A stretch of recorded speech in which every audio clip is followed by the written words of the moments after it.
जैनं जयतु शासनं पिणिपत्तु वर्धमानं विष्णोत्तरत्नमालिकां वक्षे नागनरामरवन्द्यं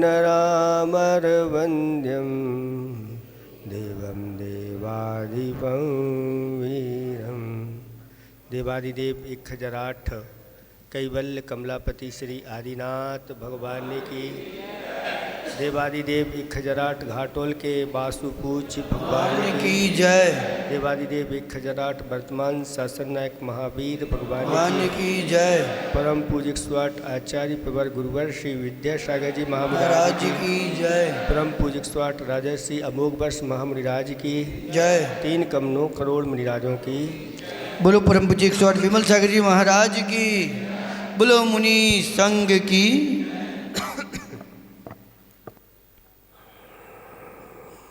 धर्म स्नेही भव्यात्माओं, मंगलाचरण के माध्यम से आपके लिए सच्चे देव की पहचान कराई जा रही है। शास्त्रों में वर्णन आता है कि देवागम गुरु तत्वम श्रद्धेयम परीक्षपुरा ज्ञानेने पश्चात देनो भित्या यमश्च नियमश्च चरितव्या। यानी सबसे पहले देव, आगम और गुरु और साथ साथ में तत्व भी जुड़ जाते हैं। इनके ऊपर इनको अच्छी तरह से जान करके फिर इनके ऊपर श्रद्धा करके और फिर इसके बाद पापों से भयभीत होकर के आगे अपने आचरण को सुधारना चाहिए, ऐसा कहा गया है। इसलिए आपको मंगलाचरण के रूप में पहले अच्छी तरह से सच्चे देव का स्वरूप आपके अंदर बैठ जाए। उसी के लिए कल हमने भूमिका बनाई थी कि यहाँ पर महावीर भगवान को नमस्कार किया गया है। ये अंतिम तीर्थेश है। तो यहीं से अगर वो पीछे की ओर दृष्टि जाती है तो आदि में पहुंच जाते हैं, जो आदिनाथ भगवान के रूप में होते हैं। तो ऐसे 24 तीर्थंकर भगवान हुए। 24 तीर्थंकर भगवान 24 अलग अलग चिन्हों से संयुक्त हुए हैं। ये इनके चिन्ह ऐसे क्यों होते हैं? कुछ लोग प्रश्न करते हैं, क्या कोई पूर्व पर्याय से इनका संबंध रहता है क्या चिन्हों का?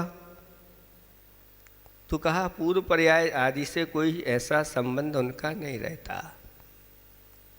उनके शरीर में 108 ऐसे चिन्ह रहते हैं। वो सब चिन्ह शुभ चिन्ह कहलाते हैं। और दाहिने अंगूठे में जो चिन्ह पाया जाता है वही उन तीर्थंकर का वह चिन्ह अंकित किया जाता है। उसी से वह आगे जाकर के पहचाने जाएंगे। कहीं कहीं पर ऐसा भी लिखा हुआ है कि जब बालक तीर्थंकर के लिए मेरू पर्वत पर स्नान के लिए ले जाते हैं और ऐरावत हाथी के ऊपर बैठा करके ले जाते हैं, और आगे जो ध्वजा में चिन्ह होता है वही चिन्ह उन तीर्थंकर का माना गया है। इस प्रकार से 2 प्रकार के कथन मिलते हैं। ये सारे चिन्ह शुभ होते हैं। अब आप कहें कि महाराज वो विमलनाथ भगवान का सूकर चिन्ह है, तो ये सूकर तो ये सूकर नहीं, ये जंगली सूकर होता है। और ऐसे सूकर जो है ना जो शुभ माने गए हैं, वही चिन्ह भगवान के अंतर। सब शुभ चिन्ह शुभ लक्षण होते, अशुभ लक्षण नहीं। फिर अगर सूकर का चिन्ह हो गया तो एक अशुभ लक्षण हो जाएगा। तो इस प्रकार के 108 लक्षण और 900 व्यंजन आदि करके 1008 लक्षण व्यंजनों से सुशोभित भगवान होते हैं, ऐसा जानना। अब देखें, अब इनका किस प्रकार से ध्यान करें। तो आचार्य भगवान कहते हैं कि देखो, आपके पास 2 हाथ हैं। कितने हैं? 2 हैं, 4 तो नहीं। 2 हाथ हैं और इन हाथों में अगर आप इनको मिला लें अपने अपने पूरों को, तो ये जो है कनिष्ठा से लेकर के और तर्जनी तक एक सिद्ध शिला जैसी आकृति बनती है। आप लोगों के हाथ में है क्या? सबके हाथ में है। ये आपके हाथ बता रहे हैं कि आपके भाग्य में सिद्ध शिला है। अगर आपके हाथ में ये बनी हुई है तो ये आपके हाथ कह रहे हैं आपके भाग्य में क्या है? सिद्ध शिला है। अगर आप पुरुषार्थ करो तो आपको इस सिद्ध शिला की प्राप्ति हो सकती है। और ऊपर आप जाएंगे तो ऊपर देखो, ये जहाँ सिद्ध शिला की लान खिंची हुई है, वहाँ पर 4 उंगलियाँ इधर हैं और 4 उंगलियाँ इधर हैं। ये 8 उंगलियाँ बता रही हैं। अंगूठों को छोड़ देना, अंगूठे को छोड़ देना। ये 8 उंगलियाँ बता रही हैं कि अगर आपको सिद्धालय में जाना है तो 8 कर्मों को नष्ट करना होगा। और 8 कर्म नष्ट करोगे तो ये 8 उंगलियाँ कहती है कि सिद्धों के पास जो 8 मूल गुण होते हैं सम्यक्तादि, वो तुम्हें प्राप्त हो जाएंगे। इसलिए आचार्य भगवान कहते हैं, एक उन्होंने दोहा लिखा है हाथ देख मथ देख ले मिला बाहुबल पूर्ण, सदुपयोग बल का करो सुख पाओ भरपूर या संपूर्ण।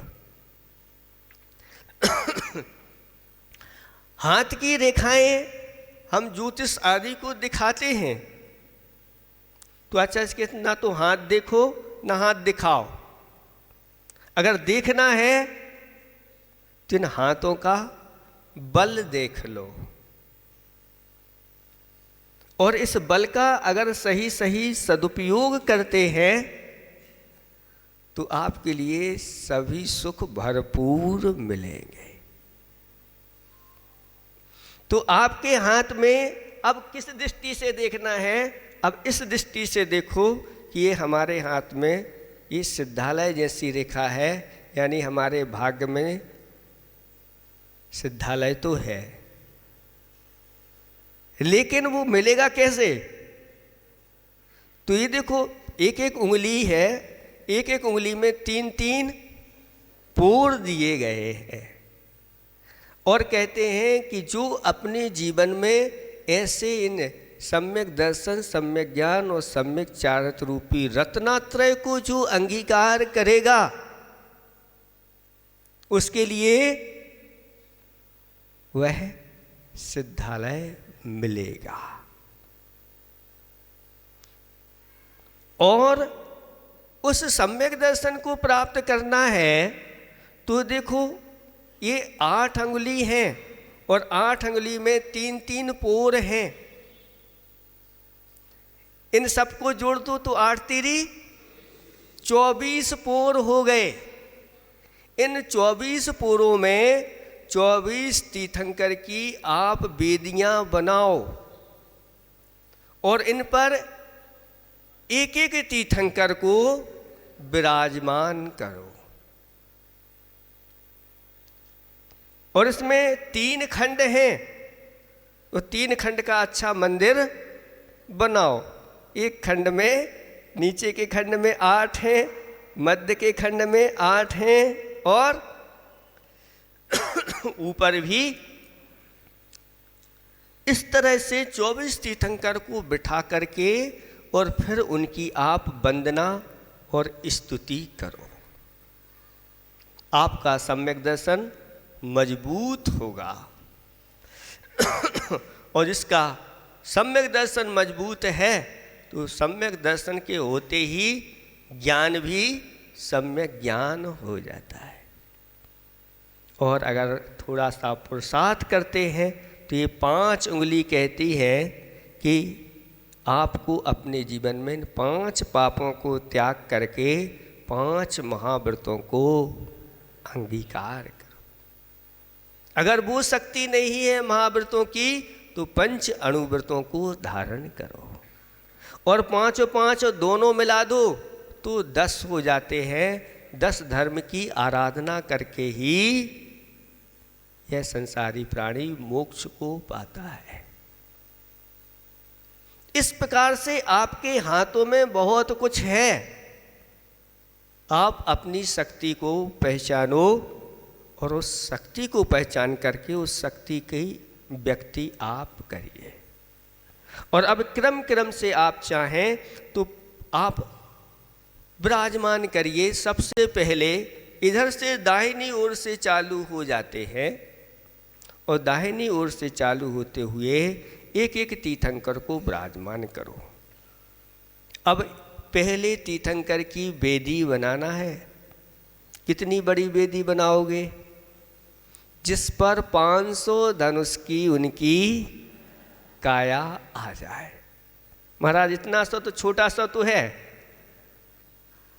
लेकिन भावना तो हमें यही करना है कि जैसे हमारे छोटे से मोबाइल में इतना बड़ा हाथी आ जाता है कि नहीं है?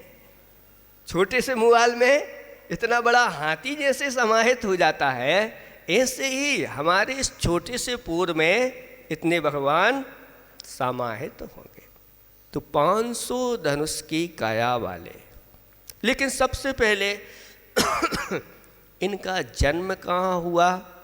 तो कहते हैं अयोध्या नगरी में जन्मे। 500 धनुष की काया वाले, स्वर्ण वर्ण से सुशोभित, वृषभ चिन्ह से चिन्हित,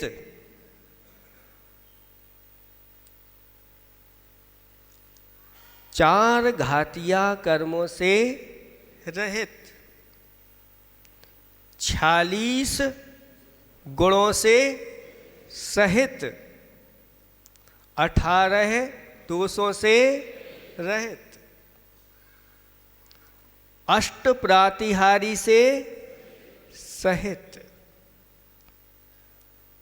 और कैलाश पर्वत से मोक्ष पधारे, ऐसे आदिनाथ भगवान के चरणों में मेरा बारंबार नमस्कार हो। इसी प्रकार से आप क्रम क्रम से एक एक वेदी पर विराजमान करते चले जाओ। चिन्ह से सहित, वर्ण से सहित, हाइट से सहित और गुणों से सहित, और सभी भगवान के पंचकल्याणक हुए हैं। तो पंचकल्याणों से पूजित ऐसे उन 24 भगवानों को क्रम क्रम से एक एक पूर पर आप नमस्कार करते चले जाओ। सुबह सुबह उठ करके अच्छी तरह से हाथ को धो लो और अच्छे शुद्ध हाथ करके आप उन पर 24 तीर्थंकर भगवान को विराजमान करके और फिर उनकी वंदना करो।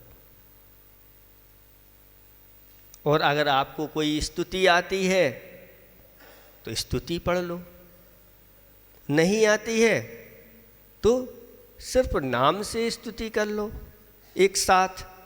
ऋषभ अजित, ये तो सभी को आता है। तो एक साथ 24 तीर्थंकर को अच्छी तरह से नमस्कार करना चाहिए, ऐसा आप लोगों को संक्षेप से हमने बता दिया। अब इसके बाद ये श्लोक पूर्ण होता है। इस संबंधी किसी को कुछ पूछना है क्या? तत्संबंधी सच्चे देव के अलावा और कोई अगर प्रश्न उठ रहा हो इनके बारे में तो पूछ सकते हैं।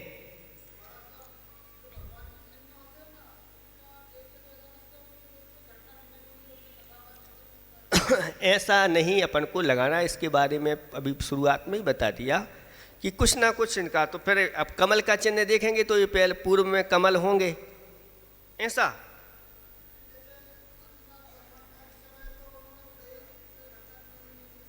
तो ऐसा कुछ है नहीं। ये घटना अपन जोड़ रहे हैं चिन्ह को देख करके, लेकिन जो चिन्ह उनके दाहिने अंगूठे में होता है वही चिन्ह अंकित किया जाता है, बस इतना लेना। ठीक है, इस तरह से हो गया।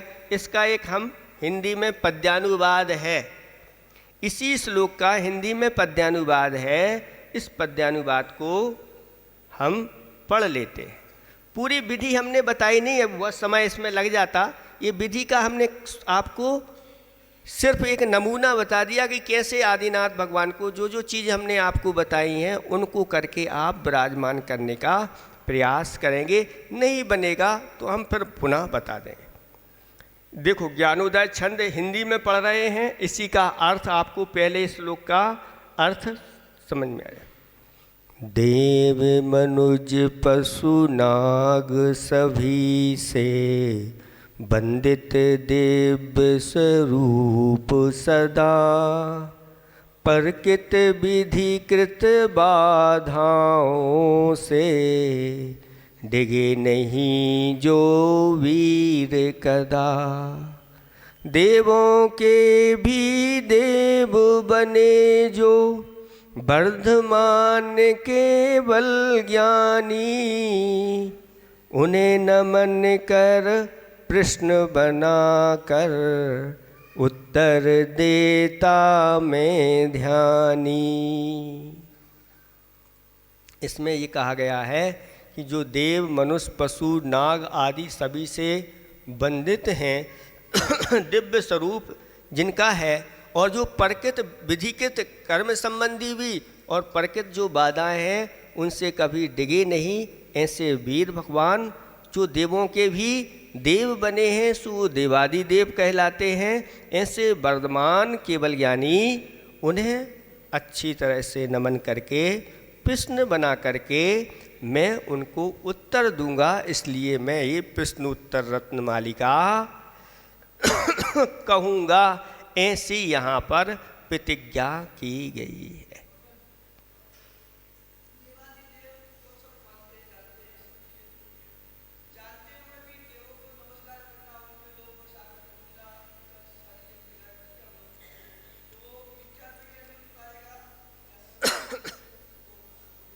कौन सी क्रियाएं करते हैं? हाँ,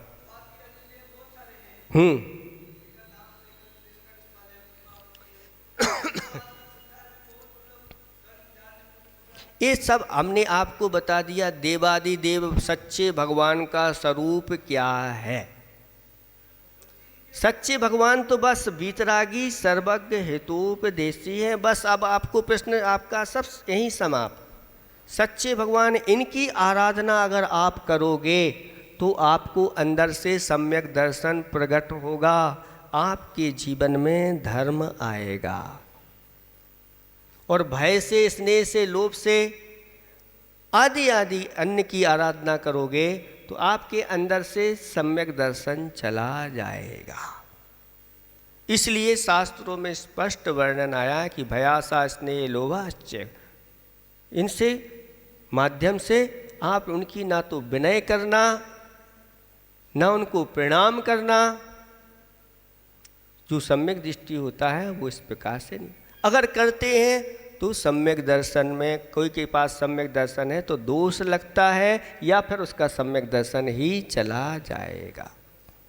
इसलिए इस प्रकार से आपको किसकी आराधना करना है।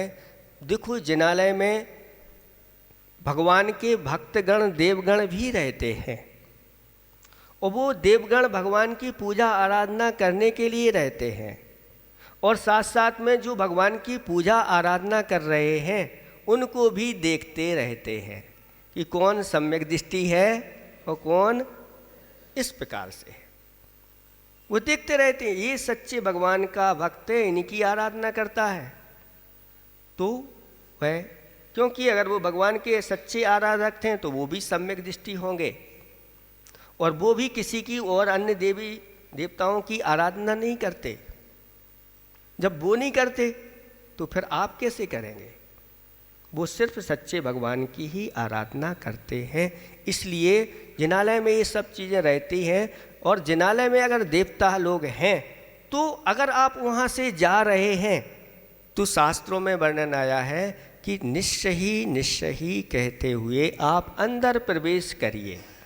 इसका अर्थ है कि रास्ते में कोई भी खड़ा हुआ है और हम जाना चाह रहे हैं, आप हमारे लिए रास्ता करते चले जाइए।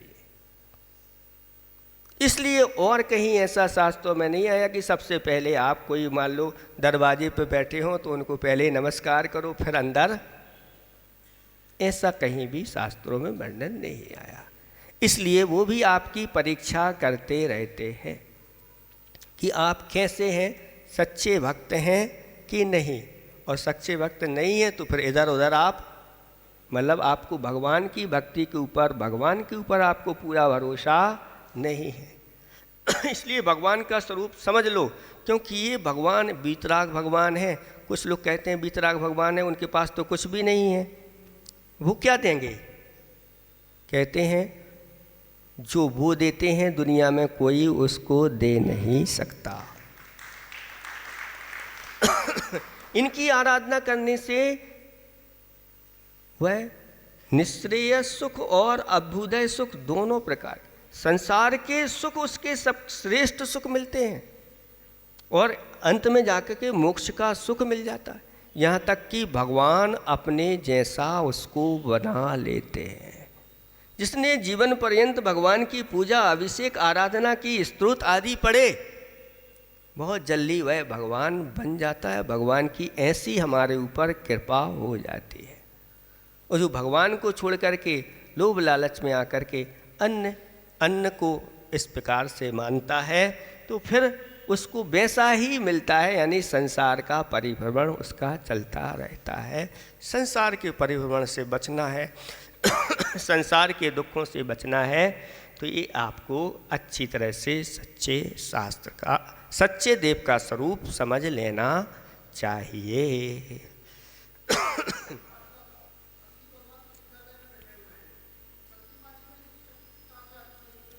आप लोगों को बताया ना, शुरू में ही बताया था स्थापना निक्षेप का महत्व। इनमें इस प्रकार की शक्ति, तो ये भगवान का जब निर्माण की प्राप्ति हुई तो प्रथम जो गणधर थे भगवान के, विषभसेन, उनसे भरत चक्रवर्ती ने पूछा, तब उन्होंने बताया कि इन प्रतिमाओं में इस प्रकार से आगम के अनुसार, प्रतिष्ठा ग्रंथों के अनुसार, मंत्र आदि से अगर मुनिराज प्रतिष्ठित कर देते हैं तो इनमें वही शक्ति आ जाती है कि इनकी आराधना करने से वही फल मिलता है जो साक्षात समूह शरण में जाकर के भगवान की पूजा पाठ करने का फल मिलता है। इसलिए इनको वही मान करके हमने आपको बताया कि जैसे समूह शरण में भगवान द्रव्य, गुण और पर्याय से युक्त होते हैं, परमात्मा वह गुण उनका द्रव्य हो गया, अनंत चतुष्टय गुण हो गए, और वीतराग यथाजात मुद्रा जो दिखाई दे रही है परम औदारिक शरीर से युक्त, यह उनकी पर्याय हो गई। उन्हीं की ये प्रतिकृति यहाँ चैत्य रूप में इनको स्वीकार किया गया है। वो जो चैत्य जहाँ पर रहते हैं वही चैत्यालय कहलाते हैं। चैत्य का रहने का आलय माने स्थान, वो चैत्यालय। जैसे वस्त्र जहाँ मिलते हैं तो वस्त्रालय बोलते हैं, शास्त्र जहाँ मिलते हैं तो शास्त्रालय बोलते हैं, पुस्तक जहाँ मिलती है तो पुस्तकालय बोलते हैं, विद्या जहाँ मिलती है उसको विद्यालय, ये बच्चे भी जानते। तो जहाँ चैत्य मिलेंगे, चैत्य यानी प्रतिमा, जिन प्रतिमाओं को चैत्य संज्ञा दी गई है, और जहाँ ये चैत्य रहते हैं उसको बोलते हैं चैत्यालय, चिन्हालय, मंदिर, इस प्रकार से कहा गया है। तो इस तरह से ये हो गया आपके लिए। पुस्तकें तो कहा है कि शास्त्र बहुत रहते हैं, उन शास्त्रों को पढ़ने से हमारे अंदर बुद्धि तो आ जाती है, लेकिन अगर गुरुओं के माध्यम से पढ़ते हैं तो बुद्धि के साथ साथ हमारा विवेक भी जागृत हो जाता है। विवेक यानी जो तीसरी आंख कहलाती, दो आंखें तो आपकी हैं, विवेक की तीसरी आंख होती है, और जिसके अंदर विवेक नहीं होता तो कहते हैं फूटी आंख, फूटी आंख विवेक की। विवेक की आंख फूट गई तो फिर वह बुद्धि होते हुए भी अनेक जगह वह घाटे का सौदा कर लेता है, ऐसा जानना चाहिए। इसलिए इस प्रश्नोत्तर रत्नमालिका को आप लोगों को बहुत अच्छी तरह से जागृत होकर के, अभी बहुत सारे लोग सो रहे होंगे, उनको भी जगाओ और जगाते हुए आओ, क्योंकि ये जो है ये बहुत दुर्लभ चीज़ है। यहाँ कोई आपसे पैसे नहीं ले रहा कि पैसे देना पड़ेगा, 1 घंटे पढ़ाई के, 1 घंटे के 1000 है। वहाँ आपने स्कूलों में कितना दिया और क्या मिला? वहाँ तो आपने कितना समय दिया, यहाँ थोड़ा समय दीजिए बस। किसी ने कहा है कि हर व्यक्ति को भगवान सुबह से 2 रास्ते दिखाता है। पहला रास्ता है उठिए और मन चाहे सपने पूरे कीजिए, उठिए और मन चाहे सपने पूरे कीजिए। दूसरा है सोते रहिए और मन चाहे सपने देखते,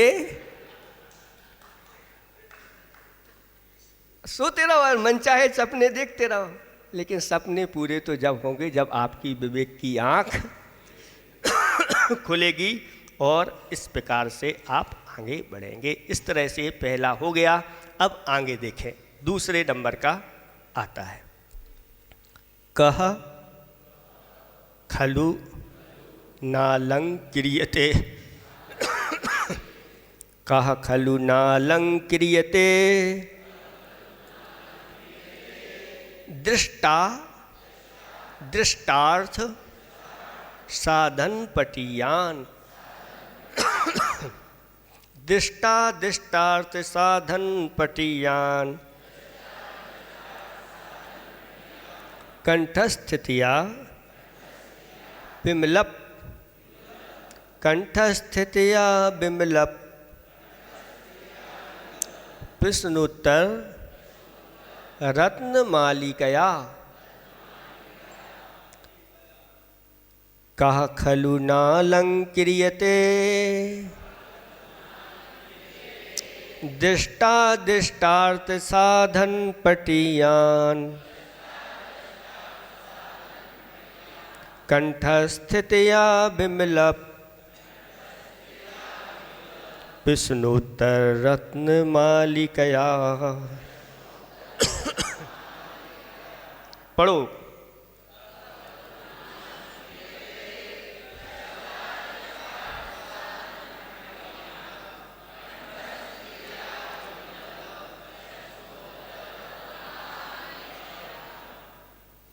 बन गया? किसी से नहीं बन रहा हो तो पूछ सकते हैं। उच्चारण बन गया सबसे?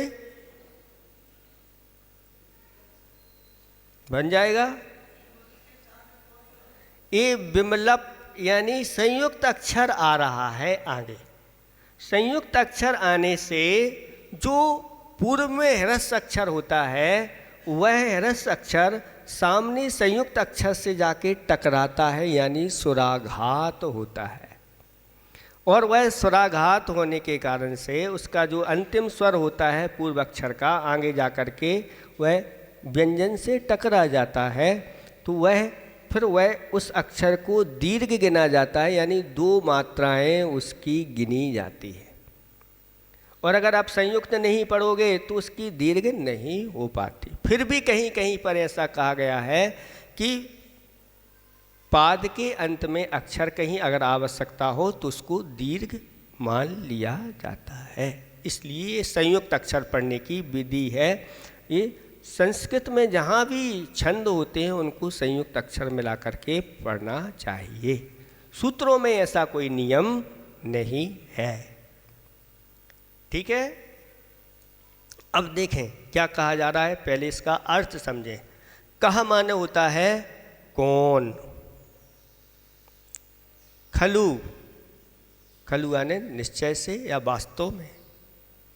कौन ऐसा व्यक्ति है जो वास्तव में ना माने नहीं, अलंकृत्ये अलंक्रियते यानी शोभते, शोभित नहीं होता है या अपने आप को शोभित नहीं करता है। ऐसा वास्तव में कौन पुरुष है जो अपने आप को सुशोभित नहीं करता है या शोभित नहीं करता है, यानी अवश्यम एव, अवश्य सुशोभित करता है। कैसा?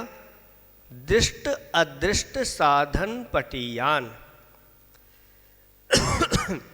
दृष्ट का अर्थ होता है जो प्रत्यक्ष दिखाई देने वाली वस्तुएं हैं वो दृष्ट कहलाती है। जैसे यहाँ पर बहुत सारी चीज़ें दिखी जा रही कि देव भी दिखाई दे रहे हैं, गुरु भी दिखाई दे रहे हैं, विवेक आदि भी दिखाई दे रहा है, अच्छा बुरा भी दिखाई दे रहा है, अमीर गरीब आदि दिखाई दे रहे हैं, कुछ बुद्धि संपन्न है, कुछ बुद्धि से कम भी है, आदि आदि, कोई गोरा है, कोई काला है, अनेक प्रकार की ये दृष्ट चीज़ें दिखाई दे रही हैं इस विश्व में, तो वो कहलाती है दृष्ट। और अदृष्ट अर्थ, अदृष्ट का अर्थ होता है जो दिखाई नहीं देते। ऐसे अदृष्ट में कहा गया है कि सूक्ष्म होते हैं कुछ ऐसे पदार्थ जो दिखाई नहीं देते लेकिन होते तो हैं। जैसे आपको कर्म वर्गणाएं दिखाई दे रही हैं, लेकिन ये कर्म वर्गणाएं पूरे के पूरे लोक में फैली हुई है। ये अनंत परमाणु मिलकर के ये वर्गणाएं तैयार होती हैं। फिर आप विचार करें कि परमाणु तो बिल्कुल सबसे अंतिम भाग होता है, लेकिन वह परमाणु भी यहाँ पर रहता है, लेकिन वह दिखाई नहीं देता। पुद्गल के 6 भेद बताए गए हैं स्कंद के। स्कंद के 6 भेदों में एक बताया गया है कि स्थूल स्थूल, ऐसा स्कंद जो आंखों से दिखाई देता है और उसको छू भी सकते हैं, सूंघ भी सकते हैं, चख भी सकते हैं। ऐसा कोई पत्थर है और उस पत्थर के अगर हमने 2 टुकड़े कर दिए और उन 2 टुकड़ों को मिलाओ तो फिर अब मिलते नहीं, बीच में दरार पड़ जाती है। कोई वस्तु अगर उसमें डाल करके चिपकाए वो बात अलग होती है। ये स्थूल स्थूल स्कंद कहलाते हैं। एक होते हैं स्थूल, वो छू भी सकते हैं, देख भी सकते हैं, स्पर्श भी कर सकते हैं, गंध भी ले सकते हैं, चख भी सकते हैं। उनको अलग अलग कर दें और दोनों को मिला दें तो वो एक में एक हो जाते हैं। जैसे जल है, जल है और जल को हमने 2 बर्तनों में अलग अलग कर दिया और फिर तो वो एक हो जाते हैं। ये कहलाते हैं स्थूल। एक होते हैं स्थूल सूक्ष्म, जो दिखाई तो देते हैं लेकिन उनको हम पकड़ नहीं सकते। जैसे छाया चक्षु इंद्री का विषय बन रहा है, लेकिन पकड़ लो नहीं पकड़ पाते। ये हो गया स्थूल सूक्ष्म। एक होता है सूक्ष्म स्थूल, जो दिखाई तो नहीं देता लेकिन हम पकड़ लेते हैं अन्य इंद्रियों से। जैसे शब्द आपको दिखाई दे रहे हैं, शब्द दिखाई नहीं दे रहे हैं, फिर भी आप पकड़ रहे हैं कि नहीं पकड़ रहे हैं? किससे पकड़ रहे हैं? कर्ण इंद्री के माध्यम से। तो ये हो गया सूक्ष्म स्थूल। और सूक्ष्म सूक्ष्म, पहले आएगा सूक्ष्म। सूक्ष्म कौन होते हैं? तो कहते हैं ये बरगड़ाएँ जो होती हैं, कर्म बरगड़ाएँ पूरे के पूरे विश्व में या फैली हुई है, ये सूक्ष्म बरगड़ाएँ हैं। फिर इसके बाद आता है सूक्ष्म सूक्ष्म। तो कहते हैं जो परमाणु होता है और एक परमाणु अगर दूसरे परमाणु से मिल जाए तो जगन्न व स्कंद का रूप धारण कर लेता है, वह सूक्ष्म सूक्ष्म कहलाता है। एक परमाणु है तो वो स्कंद की श्रेणी में नहीं आता, वो अणु की श्रेणी में आ जाता। पुद्गल के दो भेद, एक स्कंद और दूसरा अणु। तो ये स्कंदों के इतने भेद हो गए, तो फिर परमाणु तो वो तो एक ही रहता है, जो किसी प्रकार से दूसरे परमाणु से संपर्क नहीं होता। इस प्रकार से होते हैं, लेकिन ये सब कैसे है? अदृष्ट है। इन चीज़ों को भी आगम बता देता है। कुछ ऐसी चीज़ें हैं जो अंतरित हैं, यानी दूर कालवर्ती है। पूर्व में जो राम रावण आदि हुए, उन सबको कब हुए? आदिनाथ भगवान कूड़ा कोड़ी, एक कूड़ा कोड़ी सागर पूर्व में हुए, उनको भी बताने वाले ये शास्त्र होते। तो ये अंतरित हो गए। दूरवर्ती कुछ ऐसी वस्तुएं होती हैं जो यहाँ से दिखाई नहीं देती, फिर भी होती हैं। जैसे मेरू पर्वत आपको दिखाई देता है, यहाँ से स्वर्ग दिखाई दे रहा है, नरक आपको दिखाई दे रहा है, नहीं दिखाई देता, लेकिन फिर भी ये होते हैं।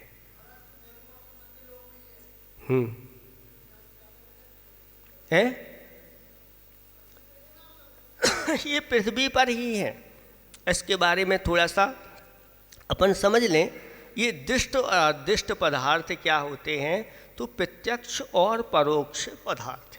कुछ प्रत्यक्ष दिखाई देते हैं, कुछ परोक्ष होते हैं जो अभी दिखाई नहीं देते या दूरवर्ती होते हैं, कालवर्ती इनकी दूरी होती, लेकिन होते हैं। ये एक 6 द्रव्यों में एक आकाश द्रव्य होता है। आकाश द्रव्य जो होता है वह कहते हैं आकाश सस्यानंतः। आकाश कितना है? अनंत है, इसका कोई अंत नहीं है। और ये ऐसा द्रव्य है जो अरूपी है, यानी जिसके पास स्पर्श रस गंध और वर्ण नहीं है।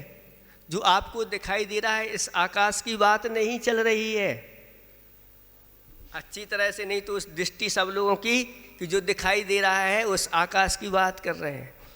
आकाश जो द्रव्य है वह अरूपी है, यानी उसके पास स्पर्श रस गंध और वर्ण नहीं है। जब वर्ण आदि है ही नहीं तो दिखेगा कैसे? आप उसको देख नहीं सकते, आप उसको छू नहीं सकते, क्योंकि ये सारी चीज़ें उसमें है ही नहीं, क्योंकि वह पुद्गल नहीं है। जिनको हम छूते हैं, देखते हैं और चखते हैं, सूंघते हैं, ये सब पुद्गल के लक्षण हैं। लेकिन वह जो आकाश द्रव्य है वह अजीब है, उसमें चेतना नहीं होती, लेकिन उस आकाश में अवगाहन देने की शक्ति होती है। आचार्य ने एक हाई को लिखा है, काश ना देता, काश ना देता अवकाश, नहीं, काश ना देता आकाश अवकाश, तू कहाँ होता। काश ना देता आकाश अवकाश, तू कहाँ होता। यानी हमारे लिए जो स्थान दे रहा है, अवकाश दे रहा है, वो आकाश द्रव्य है। और ये आकाश जो होता है, यह जितने में ये लोक रहता है उसको लोकाकाश बोलते हैं। ये 7 का घन, 7 घन राजू या 1343 राजू प्रमाण यह लोक है। इस लोक में नीचे अधोलोक है, और जिस पर आप बैठे हुए हैं ये मध्यलोक की भूमि पर आप बैठे हुए हैं। और मेरु पर्वत जितना ऊंचा है उतना ये मध्यलोक कहलाता है। और मेरु पर्वत से एक बाल का अंतर होता है, और वहाँ से ऊर्ध्वलोक यानी स्वर्ग आदि प्रारंभ हो जाते हैं। तो इस जिस पृथ्वी पर बैठे हुए हैं ये रत्न प्रभा पृथ्वी कहलाती है। इस रत्न प्रभा पृथ्वी के 3 भाग होते हैं, एक खर भाग, दूसरा पंख भाग और तीसरा अबहुल भाग। उस खर भाग के सबसे ऊपरी वाले हिस्से पर हम लोग यहाँ पर बैठे हुए हैं। और इस पृथ्वी के ऊपर असंख्यात द्वीप और समुद्र है। जम्बू द्वीप जिसमें आप रहते हैं, ऐसे जम्बू द्वीप तो ये बीचों बीच है। फिर इसको घेरे हुए लवण समुद्र है, फिर इसके बाद द्वीप है, फिर समुद्र है, द्वीप है, समुद्र है, द्वीप है, समुद्र है, द्वीप है, समुद्र है। कितने हैं? असंख्यात, उनको गिन नहीं सकते। एक राजू प्रमाण यह मध्यलोक जो होता है त्रियग में, ये इसमें जो है असंख्यात द्वीप समुद्र है। तो कौन बताने वाला है? ये आगम बताने वाला, आगम चक्षु साहू। ये महाराज आप कहाँ से बोल रहे हो? तो साधु के जो चक्षु होते हैं वो आगम चक्षु होते हैं। आगम के अनुसार ऐसे ही यहाँ पृथ्वी नीचे 7 ऐसी महापृथ्वियाँ हैं जो उनमें ये नरक होते हैं, जिसमें 84 लाख विल होते हैं। जो यहाँ पृथ्वी पर मनुष्य त्रियंश पाप करते हैं, सप्त विषण का सेवन करते हैं, जिनकी कसाओं की तीव्रता होती है और जो विषय भोगों में निरंतर अपने आप को लगाए रखते हैं, धर्म से वंचित रखते हैं, ऐसे वह नीचे उनके लिए स्थान रहता है। वहाँ जाकर के अपने कर्मों की सजा भोगते रहते हैं। एक बार नरक आयु का बंद हो गया तो फिर कोई भी बचा नहीं सकता। भगवान के समूह शरण में भी जाओगे, उनकी भक्ति भी करोगे, सम्यक दर्शन भी प्राप्त कर लोगे, छायक सम्यक दर्शन भी प्राप्त कर लोगे, तो भी भगवान कहते हैं हाँ कुछ सजा तो कम हो जाएगी। जैसे राजा शरणिक ने अपराध किया और मुनिराज के ऊपर उपसर्ग करके 33 सागर की नरक आयु का बंद कर लिया। बाद में उनको अपराध बोध हुआ और अपनी निंदा गर्हा आलोचना की। उन्होंने सम्यक दर्शन प्राप्त किया, भगवान के समोषण में गए और भगवान के समोषण में जाकर के और उन्होंने छायक सम्यक दर्शन प्राप्त कर लिया और मुख्य श्रोता बन कर के बैठे हैं। नरक आयु का बंद है, नरक में जाना है और भगवान के सामने मुख्य श्रोता बन करके। और कितने प्रश्नों को किया? 60,000 प्रश्नों को करने वाला वह राजा सैनिक जिसने भगवान के पाद मूल में बैठ कर के तीर्थंकर प्रकृति का बंद किया। 16 कारण भावनाएं भाई, लेकिन आयु बंद हो गया तो कम से कम तो जितना हो सके उतना हो गया, और 84,000 वर्ष वह घटा करके और ऐसा पूरा का पूरा सागर सुखा दिया। लेकिन चुल्लू भर तो, जैसे कुआं खाली करना है आप लोगों को, और कुआं खाली करते हैं तो पूरा का पूरा कुआं कोई सुखा थोड़ा बहुत तो इतनी तो कम से कम व्यवस्था वह रहती है। तो 84,000 मात्र उन्होंने अपनी आयु कर ली, इतनी हो गई। अब 84,000 वर्ष के लिए कहाँ चले गए? नरकों में गए। अब वहाँ नरक में बाकी की सब आपको सजा मिलेगी। उस सजा को जब पूरी हो जाएगी तो अभी पंचम काल 21,000 वर्ष का है, इसके बाद छठा काल 21,000 वर्ष का है, फिर इसके बाद फिर पुनः छठा काल 21,000 वर्ष का आएगा, फिर पुनः पंचम काल 21,000 का। तो ये 84,000 वर्ष जैसे हो जाएंगे और वहाँ की वह आयु पूर्ण करके फिर यहाँ पर जब उत्सर्पणी का वह तृतीय काल है, यानी वहाँ चतुर्थ काल जैसी व्यवस्था रहेगी इधर से, उसमें जाकर के प्रथम तीर्थंकर के रूप में उनका जब जन्म होगा तो गर्भ आदि पंच कल्याणक उनके मनाए जाएंगे।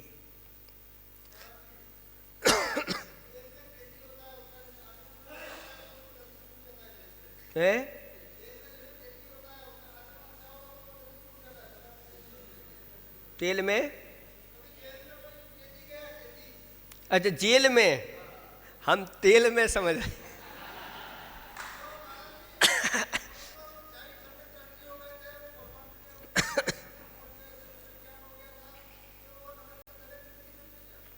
देखो कैदी है तो जेल में तो जाना पड़ता है, फिर जल्दी छूट जाए बात अलग है, लेकिन जेल में तो गया। तो यहाँ एक बार आयु अगर बंद हो जाए तो फिर उसका संक्रमण नहीं होता, आयु का आपस में कोई संक्रमण नहीं होता, इतना ध्यान रखो। इसमें परिवर्तन, इसलिए आचार्य भगवंत बार बार आपको संबोधन करते हैं, हे भव्य प्राणी कहीं आयु बंद ना हो जाए, उसलिए अपने जीवन में कोई ना कोई अच्छे नियमों को आप बांध लो, संकल्पित हो जाओ, जिससे जब भी आयु बंद होगा तो उसको भी सोचना पड़ेगा कि भाई ये तो रात्रि भोजन का त्यागी है, अब इसको हम नहीं, ये सप्त व्यसन का त्यागी है, इसको नरक में नहीं ले जाएंगे, ऐसी आयु अब इसकी नहीं बंधेगी।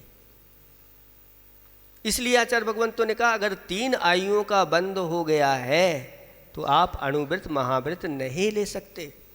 इसलिए आचार्य भगवान कहते हैं जल्दी करो, कम से कम अगर महाव्रत नहीं ले पा रहे हो तो अणुव्रत तो धारण कर ही लो, क्योंकि जब एक चांडाल होकर के भी वह अणुव्रत धारण कर सकता है तो फिर हम तो उच्च कुली हैं, फिर देर क्यों करना। आपने सुकमाल मुनिराज की कथा सुनी है, पूर्व भाव में इस प्रकार से मुनि निंदा के फल के स्वरूप वह चांडाल के यहाँ पुत्री के रूप में उत्पन्न हुआ। वह दुर्गंधा थी, उसके शरीर से गंध, अंधी थी, बीभत्स थी, और उसको वहाँ से नगर से बाहर निकाल दिया। एक जामुन के वृक्ष के नीचे बैठ करके अंधी थी, टटोल टटोल करके, और जामू उठा उठा करके खा रही थी। वहीं से 2 मुनिराज निकले, एक गुरु महाराज थे, एक उनके शिष्य महाराज थे, और वैसे ही उस शिष्य महाराज ने उस लड़की को देखा और उसको देख करके उसके प्रति अनुराग, ये किस प्रकार से कैसी दयनीय दशा है, इसका भी कल्याण होना चाहिए। और आगे जा कर के उन गुरु महाराज से शिष्य महोदय ने पूछा कि महाराज उस जीव के प्रति मुझे ऐसा थोड़ा सा अनुराग क्यों हो रहा है। तो गुरु महाराज कहते हैं ये तुम्हारा पूर्व भव का भाई है, जिसने मुनि निंदा की थी, उसके फलस्वरूप ऐसी निंद निंद पर्यायों में जन्म लिया और जल्दी जल्दी मरण करके और फिर ये इस स्थिति को प्राप्त हुई। तो शिष्य महाराज कहते हैं, गुरु महाराज इसका कल्याण कैसे होगा? तो महाराज ने कहा कि इसकी अब अल्प आयु बची है, ज़्यादा नहीं है, जाओ उसको 5 अणुव्रत दे करके आ जाओ। और वो महाराज गए, उसको समझाया और कहा तुम्हारी अब ज़्यादा आयु नहीं बची है, इन 5 अणुव्रतों का संकल्प कर लो, मैं अपने जीवन में इन 5 अणुव्रत का पालन करूंगी। और 5 अणुव्रत दे करके आ गए और 5 अणुव्रत का संकल्प किया और वह मर करके जो चांडाल कुल में उत्पन्न हुई थी और आगे जा कर के उच्च कुल में उसका जन्म हो गया। सम्यक दृष्टि नहीं थी, सिर्फ द्रव्य से ही 5 अणुव्रत, क्योंकि अभी सम्यक दर्शन प्राप्त करने की इसकी योग्यता नहीं, अभी तो इतना ही कर ले। और बस इतना किया नहीं कि अगले भाव में उच्च कुल में उसका जन्म हुआ। वह ब्राह्मण कुल में जन्म हुआ और पुत्री के रूप में जन्म हुआ। और उस पुत्री ने आगे जा कर के फिर उन मुनिराज का सानिध्य पा करके और 5 अणुव्रतों को फिर धारण कर लिया। जब 5 अणुव्रतों को धारण किया तो जब पिताजी को जाकर के बताया तो पिताजी ने कहा कि अपने यहाँ ये व्रत नहीं होते। और महाराज ने भी कह दिया था कि क्या पिताजी मना करें तो हमारे व्रत वापस कर जाना। जैसे दुकानदार कहता है ना, ले जाओ, अगर घर वाले मना करें तो। देखो महाराज के अंदर कैसी करना रहती है, अगर माता पिता मना करें तो वापस कर जाना। तो वापस करने के लिए पिताजी साथ में आते हैं कि चलो हम देखते हैं कैसे, हमारे पूछे बिना। और महाराज ने दे दिया। और धीरे धीरे रास्ते में 5 पापों के करने वाले लोग मिलते हैं जिनको सजा आदि मिली हुई थी। किसी ने हिंसा की थी तो उसको सूली की सजा मिलनी थी, फांसी दी जा रही थी। तो वह लड़की कहती है, पापा पिताजी ये इनको ऐसी क्यों दी जा रही है सजा? तो पिताजी कहते इसने किसी की हिंसा की, किसी को मार दिया है, उसके फलस्वरूप इसको ये सज़ा मिल रही है। तो वह बच्ची कहती है, पिताजी यही तो हमने व्रत लिया है कि मैं किसी की हिंसा नहीं करूँगी, संकल्पी हिंसा नहीं करूँगी, नहीं तो मेरी दशा भी ऐसी हो जाएगी। तो पिताजी कहते हैं बेटा ठीक है, इसको रख लो, बाकी के 4। ऐसे करते करते और 5 दृष्टांत रास्ते में मिल गए। तो पिताजी कहते हैं ठीक है, इसको रख लो, इसको रख लो, इसको रख लो। फिर कहते हैं ठीक है 5 तू रख लो। लेकिन उनने व्रत दिए हैं तो कुछ सुना तो आए, उनको कुछ तो सुनाएं कि आपने कैसे दे दिए, देना नहीं चाहिए।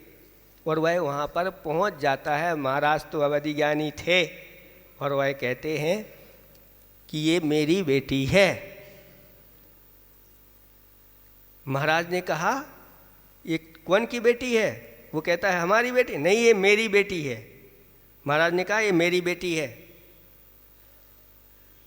अब वो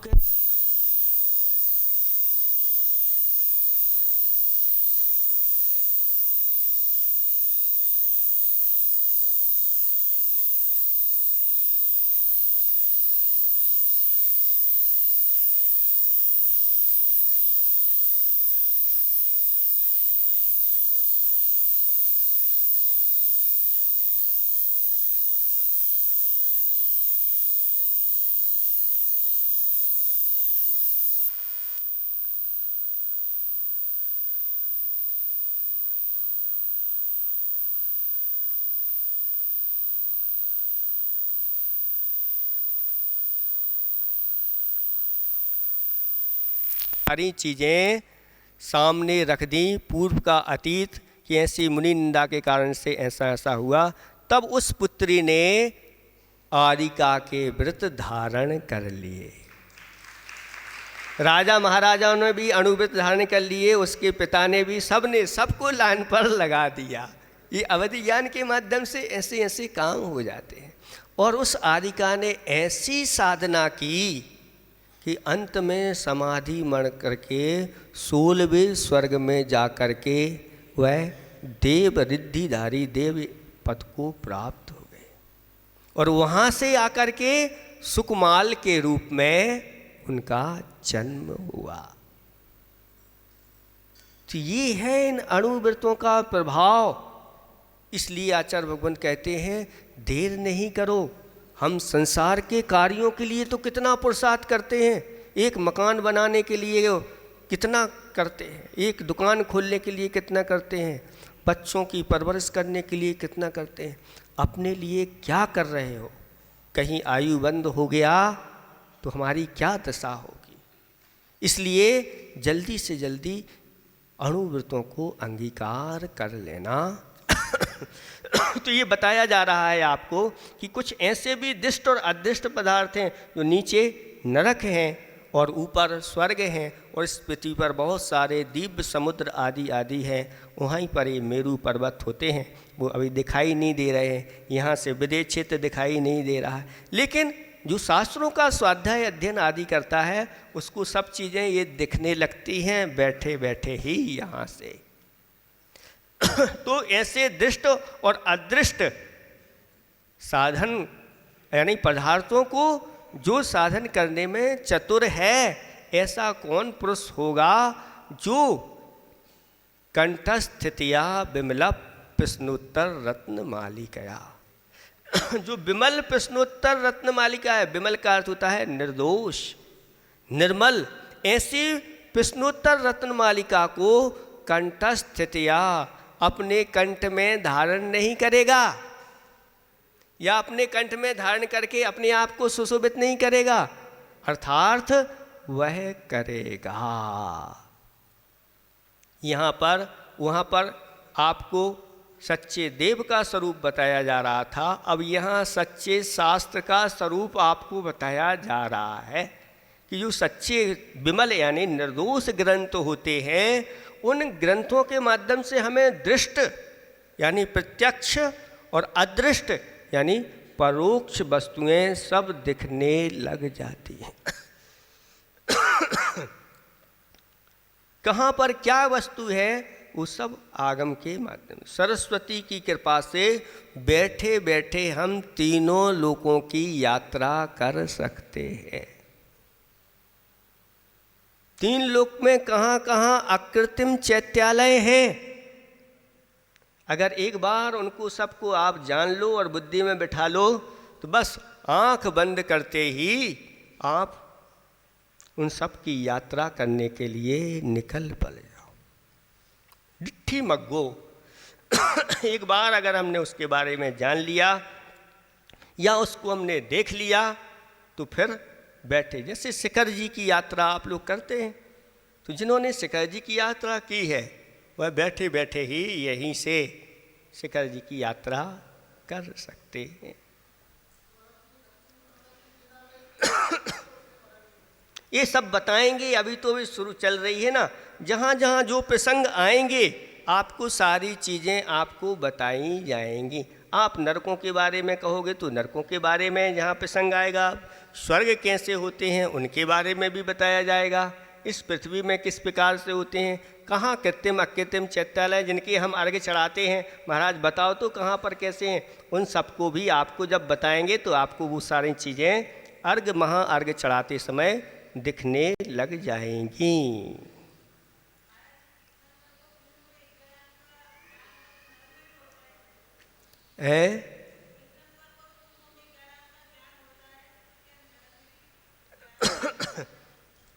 नहीं, वहाँ पर ऐसी व्यवस्था नहीं होती, लेकिन अवधि ज्ञान होता है। अवधि ज्ञान के माध्यम से जितना क्षयोपशम हो उतना ज्ञान वहाँ पर होता है। ऐसा कहीं वर्णन नहीं आया कि नरकों में भी 11 अंक का ज्ञान आता है, ऐसा कहीं नहीं आता, लेकिन सम्यक ज्ञान वहाँ भी होता है, श्रद्धान होता है। वहाँ पर इतना समय नहीं है कि वहाँ पर द्वादशांग आदि बारे में चिंतन कर सकें, क्योंकि वहाँ का द्रव्य क्षेत्र काल भाव अलग होता है। वहाँ कोई अच्छा सोचे तो अच्छा भी सोचने का वहाँ पर मन में नहीं आता, सब बुरा ही सोचने के लिए। लेकिन फिर भी आगम की आज्ञा है, ये आज्ञा नाम का सम्यक तो वहाँ पर बना रहता है। लड़ते झगड़ते हुए भी, वहाँ पर असंयमी होते हुए भी आगम के ऊपर, पूरी देव शास्त्र गुरु के ऊपर उनकी श्रद्धा होती है। जो भगवान ने कहा है अब मुझे उनकी आज्ञा स्वीकार है, बस।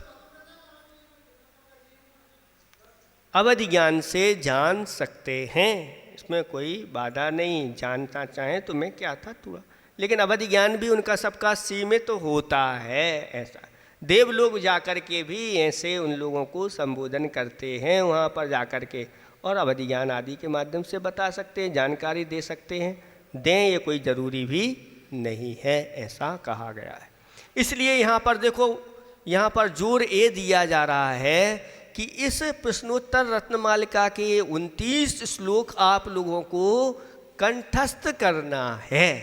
ये यहाँ पर आपको हिंट किया जा रहा है क्योंकि कहावत है कंठस्थ विद्या अंतस्थ धनम। कंठ में अगर विद्या है और अंटी में धन है। अंटी जानते हैं आप, जो धोती पहनी जाती है उसकी एक अंटी बनाई जाती है और लोग पहले उसमें रख करके, तो यहाँ आप जेब में भी कह सकते हैं कि जेब में अगर धन है और कंठ में अगर विद्या है तो फिर आप कहीं भी चले जाओ, विपत्ति में ये दोनों काम आ जाती है। इसलिए पहले जो है ना, ऐसा कहते थे बुंदेलखंड में कि कहीं यात्रा के लिए जाते थे तो क्या लेके जाते थे? कनक कलेऊ भन्ना, कनक कलेऊ भन्ना और लोटा डोर छन्ना, और फिर निकल पड़े नन्ना। जब यात्रा के लिए जाते थे तो कनक यानी आटा रख लेते थे। कनक जानते हैं? आटा। और कलेऊ एक आध दिन का नाश्ता पानी भी बना के रख लेते। और भन्ना, भन्ना यानी पैसा भी रख के ले जाते थे। और फिर साथ में लोटा, डोर और छन्ना, यानी लोटा है, डोर है, तो कहीं भी जहाँ कुआं मिला और उसमें से पानी लिया और छान करके पी लिया। ऐसी यात्रा होती थी जो श्रावक होते थे। ऐसी यात्रा पहले इन सारी वस्तुओं को लेकर के चलते थे जहाँ कुआं दिखा वो। समय आपका हो गया है, आज इसको इतना ही रखो। थोड़ा सा सम्यक ज्ञान के बारे में आपको खोल दिया जाएगा। जिनवाणी को यथास्थान रखना है। दोपहर में बहनों की क्लास लगती है ठीक 3 बजे। आप लोग 3:15 बजे आते हैं, देरी से आते हैं। 2:45 बजे सबको 3 बजे से आपकी 6 डाला, और शाम को भक्ति के बाद धर्म सागर जी के माध्यम से आपको